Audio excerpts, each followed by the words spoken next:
morning roast on 95.7 The Game. It better not be roasting me if I'm giving him all these intros. Not. Rain, wind, Warrior losses, fake optimism about the Giants. We're at a bad time in the Bay Area right now. Bad times. Need to be uplifted a little bit. You should read Brandon Ayuk's Twitter timeline. Maybe I'll be uplifted there. What's going on there? I mean, we need the Warriors win so bad. I agree. Bad. And I'm grumpy. And what happened with Brandon Ayuk yesterday? I don't know. I asked Twitter. Guess he wants a contract extension. He's a better pure wide receiver than Deebo Samuel. I'll say that. If I had to bet on somebody in the future, I'm betting on Brandon Ayuk over Deebo. Moving forward? For this team. Better route runner. Yeah. Better hands. Can do a lot more. Deebo's special. Don't get me wrong. Yeah. But it's just pure wide receiver? Sure. It's interesting how, like, a year later, it does feel like Ayuk is not more impactful, but it does feel like he's solidified himself on the roster. And, like, not that it's redundant, but I feel like the Christian McCaffrey thing for Deebo has maybe made him less valuable. Like, He's still valuable. Possible. But it feels like McCaffrey does a lot of things that Deebo was doing for them. It's very possible. At a higher level. I don't know. It's interesting. I still want to keep both of them as long as I can. Carter, you're right. Basketball season ends. Radio Bonte in full effect. Could be a good thing, could be a bad thing. Justin Termine. Sirius NBA XM Radio alongside Eddie Johnson, our main man, 1 to 4 Pacific time. Afternoon drive, of course. And Justin, you've been covering the NBA. You're plugged in. And we just got big news that Karl Anthony Towns is back for the Minnesota Timberwolves. And now I'm freaking out about Sunday's game with the T-Wolves and the Golden State Warriors. Good morning, Justin. How you doing? I'm doing all right. How about you, fellas? Oh, man, I could be better. You see the Golden State Warriors on the road? Yeah, well, I know. Well, I don't even go to the games where they're on the road when they're coming to town because they're going to end up losing. So I haven't seen them on the road. Well, the Kyrie and Luka tonight down at Dallas, a pretty important game for both teams. Tiebreaker purposes, worst could say that 6th spot in the Western Conference and avoid that play-in tournament. When you look at this team without Andrew Wiggins, because I think we got to assume that Andrew Wiggins is not coming back at this point. How do you see the season ending if Andrew Wiggins doesn't come back for the Golden State Warriors? No, it's not going to end like it has 4 out of the last 8 years because last year he was the most important player. And I know that we're waiting some word here on Paul George and whether he's going to be out long term. And it looks like maybe he is. And I guess that's another break for Golden State. But like that's the type of team you just can't face because Wiggins is the guy, just like he was with Tatum last year, is going to be fouled around Kawhi, Paul George. The same thing with you get Phoenix, it's Devin Booker, it's Kevin Durant. You have nobody to guard those guys. Draymond's a fantastic defender, but can't move his feet on the perimeter like a guy like Wiggins. So, yeah, that's a devastating blow where, again, you're losing the second best player off the championship team last year. Even with him, I don't think they're going far, but that just makes it even more of a guarantee that they won't. So elaborate on that a little more. Let's assume he doesn't come back. What is the ceiling, in your estimation, for the Warriors without Wiggins for the remainder of the year? Well, so the first, the positive is the Western Conference is a complete disaster. Yes. If they're in the Eastern Conference, there's no way they're getting by any of the top 3 teams. They're probably not getting by Cleveland. I'm not even sure they would get by the Knicks. So it's like the conference is a benefit to them because it's, as far as just ego, I mean, I could see the Lakers winning a couple of series if LeBron comes back healthy with the new additions they made. That's how messy it is. And I'm not confident at the top with Denver because of their defense. Same thing with Sacramento, Memphis. They don't have enough shooting plus the maturity issue. So there's a lot of advantages that you do have with Golden State, but the ceiling is pretty limited just because, again, you're the 6th seed right now. You can't beat, some of the worst teams in the NBA on the road. And then we're going to ask you to go through 4 rounds on the road. You're going to have to go through 4 rounds on the road in order to win a championship, meaning you won't have home court advantage in any of them. It's just not going to happen. Yeah, just saw some struggle against the Houston Rockets on Monday, and the Rockets aren't trying to win games. Justin Termine, Sirius XM Radio, works alongside Eddie Johnson. We'll get to that in a second because I got some questions about Eddie, man. He comes on our show, and he talks that talk.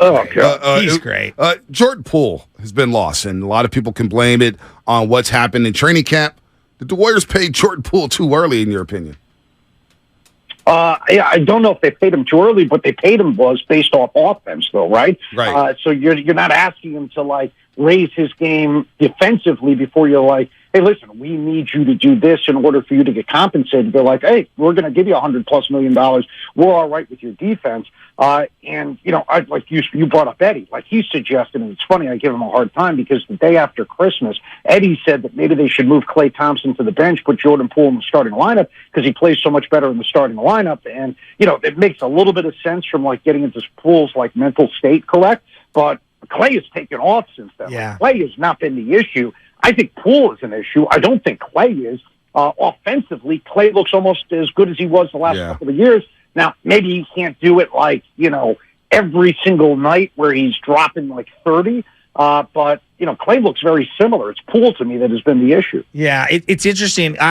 Like Eddie, I thought that maybe Klay should go to the bench, and I felt like an idiot since because he went on a massive tear, and I've since recalibrated, and the Jordan thing's odd. I don't know what his value is to the team or outside of the building, if it's bigger. And then I look at someone like Draymond Green, like, let's say he opts out. How coveted at this state in his career is someone like Draymond Green by other teams in the NBA? Yeah, I mean, and as you guys know, because you hear it all the time, well, if Draymond was playing on a different team, he wouldn't serve the value. And I think that is the case to some extent. It's not that he's not talented, but he needs the perfect fit. Like, is his buddy LeBron going to bring him into Los Angeles? Like, maybe. Is it another team that's winning? Yes. I think teams that are like, you would think like, all right, maybe he's going to be a good leader. That's what he gets the reputation in Golden State as. But he punched out Jordan Poole. And then, like, think about it. If you bring him to a different organization and things are going sideways, like, he's not going to take blame. He's going to say, well, you need to listen to me, and then you'll have success. So I think he would be a problem in a lot of other locker rooms. So I think it would take, like, a special team to go out and get him. But they're certainly not going to pay him the $30 million thereabouts that Golden State owes him next year. Cool. So it'll be interesting to see if, like, he just wants to go somewhere else and maybe take a longer-term deal at less money. He's certainly not getting $30 million anywhere per season. Hey, Justin, you're on fire right now. Justin Termine, NBA Sirius XM Radio, alongside Eddie Johnson as we're looking at the Golden State Warriors. How strange is the Andrew Wiggins situation? Yeah, I mean, I've never seen anything like it in the past, and it's, like, difficult to comment on what, like, I can't remember a guy missing this many games for a team, I guess, that had championship aspirations because, like, I even though I don't think they can win, and I don't think you guys probably do, like, I'm sure Steph Curry thinks they can win. I'm sure Steve Kerr does, Draymond, Klay, because they've done it so many times. They think they can flip the switch, and now you're going to have a guy that's out, and it's not because of a physical reason. I can't think of another, like, incident like this in NBA history. I mean, I guess maybe the Ben Simmons thing, where, like, Philadelphia probably thought they had a chance. He's a max player. He's a former All-NBA guy, former All-Star, and he sits out an entire season for something that's not physical. But I can't think of anything, and, like, I'm hesitant to comment and, like, either give him a pass or to rip him. I guess if Golden State's, the players apparently, and they came out in that article in The Athletic where, like, they were supportive. Okay, so then I guess I got to be supportive. I can understand, like, a fan being irate who invests, all their money and all their time into the season, and then they see a guy who doesn't have a physical issue sitting out. But I don't want to comment, like, on whether I approve or disapprove when I don't know what it is.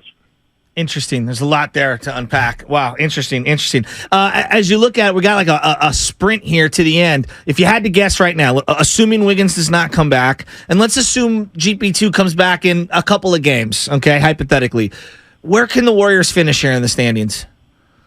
Well, I mean, again, we got to wait for this Paul George news because we're only a game behind the Clippers. And I thought the Clippers were starting to play a little bit better as of late, and I was really looking forward to that Suns-Clippers first-round series. I would say, like, you probably, and you guys tell me, would you like, you obviously don't want to fall back into the play-in. I want 6, Justin. I'll stop you right there. No part of I don't want the fifth spot. I don't want to play Eddie Johnson's Suns in the first round. I'm good off that. Yeah. Yeah, the only way I guess you would say that you would want that is if Durant's not going to be back in time. If Durant's not going to come back, then give me Phoenix over Sacramento. But if Durant's going to be back, then yes, I'd rather face Sacramento. Where again, all these guys can say, like, De'Aaron Fox has never played in a postseason game, right? So, like, and then he's going up against Steph Curry and Klay and Draymond in the first round. You'd at least have the experience advantage. I was just about to ask you, how legit is Sacramento? Can Memphis make a run in the West? Now it seems like they stabilized their season. They're going to get bring Ja back tonight against the Houston Rockets. How serious is Memphis? Yeah, well, it's funny because they're 6-1 of their last 7 games without Ja, right? They're playing like really good basketball without Ja.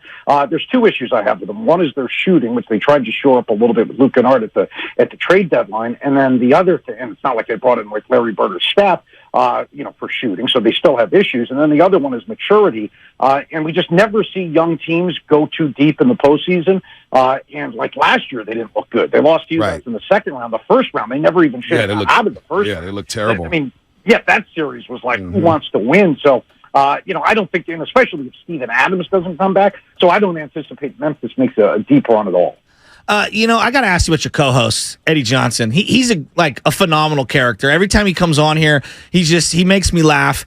Give me like a great Eddie Johnson story that's suitable for air. I need one. Like I need one of like Eddie being Eddie stories from one of his partners.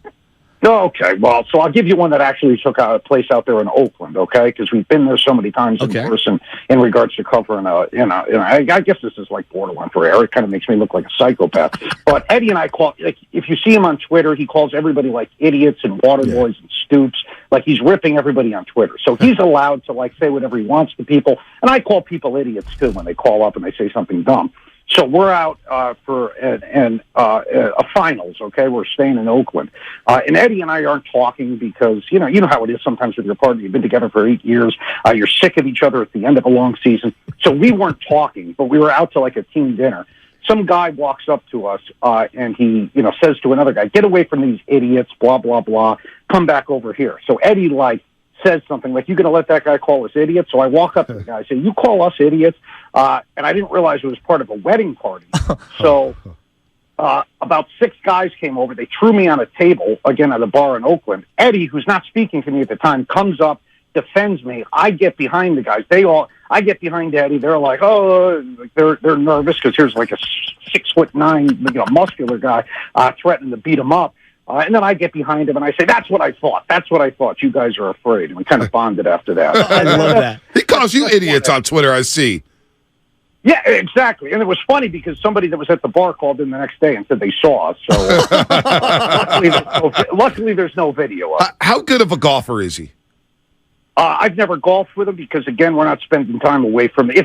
If I had to deal with him for more than 3 hours, one of us would be deceased. He's a bigger guy. Yeah, I hear what you're saying there, Justin, I think you've entered top 10 voices that we've had on this show. We got to have you really back on this show. Voice. I do, too.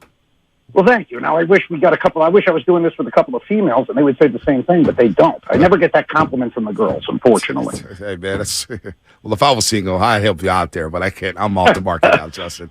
I was a hell of a weak man back in my day. Justin, always good to talk to you, man. You just made me smile, Justin. I needed that. Tell me I'm a better guest than Eddie. Please. Hey, yes, I needed that. You are a better guest than Eddie. Yeah, damn it. Hell yeah. You come out to Chase and I'll take care of you. We'll get you around some ladies. No doubt about that. Thanks, fellas. All right, Justin Termine here on the Morning Roast on 95.7 The Game.